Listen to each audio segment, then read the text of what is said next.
దేవుని పరిశుద్ధ నామానికి మహిమ కలుగునుగాక. ఈ ఉదయకాలము చేరవచ్చిన మీ అందరినీ అభినందిస్తున్నాను. మీ అందరికీ కూడా యేసయ్య శుభనామంలో ఉదయకాలపు శుభములు, వందనాలు తెలియజేస్తున్నాను. వాక్యాన్ని చదువుకుందామండి. ఆదికాండము 18వ అధ్యాయము 18 మరియు 19 వచనాలను మనము ఈ ఉదయకాలం చదువుకుందాం. అబ్రహాము నిశ్చయముగా బలము గల గొప్ప జనమగును, అతని మూలముగా భూమిలోని సమస్త జనములను ఆశీర్వదింపబడును. ఎట్లనగా యెహోవా అబ్రహామును గూర్చి చెప్పినది అతనికి కలగజేయునట్లు తన తరువాత తన పిల్లలను తన ఇంటి వారును నీతి న్యాయములు జరిగించుచు యెహోవా మార్గమును గైకొనుటకు అతడు వారికి ఆజ్ఞాపించినట్లు నేను అతని ఎరిగియున్నాను అనెను.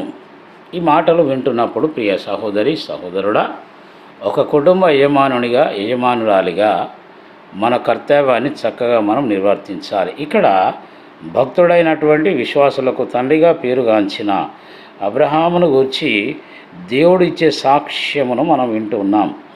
ఏమని సాక్ష్యం చెప్తున్నాడు దేవుడు అంటే, తన తర్వాత తన పిల్లలు తన ఇంటి వారు నీతి న్యాయములు జరిగించాలి అనే ఒక తాపత్రయము అబ్రహాము గారి జీవితంలో మనం చూస్తున్నాం. రేపు మనము వెళ్ళిన తర్వాత మన పిల్లలు కూడా దేవుని మార్గంలోనే నడవాలి, దేవుని ఆజ్ఞలను వారు పాటించాలి, దేవుని చిత్తమును జరిగించేటట్లుగా వారిని మనం సిద్ధపరచాలనేది ఇక్కడ మనము గ్రహించవలసిన ఒక సత్యం. కాబట్టి ఈ మాటలను మనం చదువుతున్నప్పుడు వింటున్నప్పుడు మనల్ని మనం పరీక్షించాలి.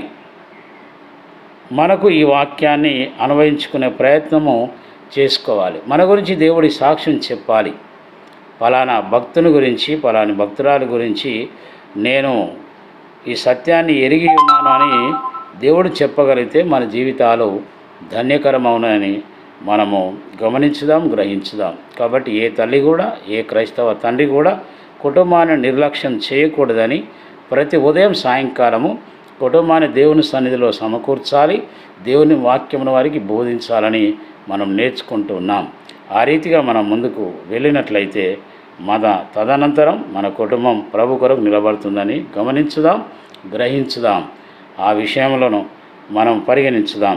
ఆ రీతిగా పరిశుద్ధాత్మ దేవుడు మనకు సహాయము చేయనుగాక. దేవుని కృప మీకు తోడుగా ఉండునుగాక. దేవుడు మిమ్మల్ని దీవించునుగాక. అందరికీ వందనాలు.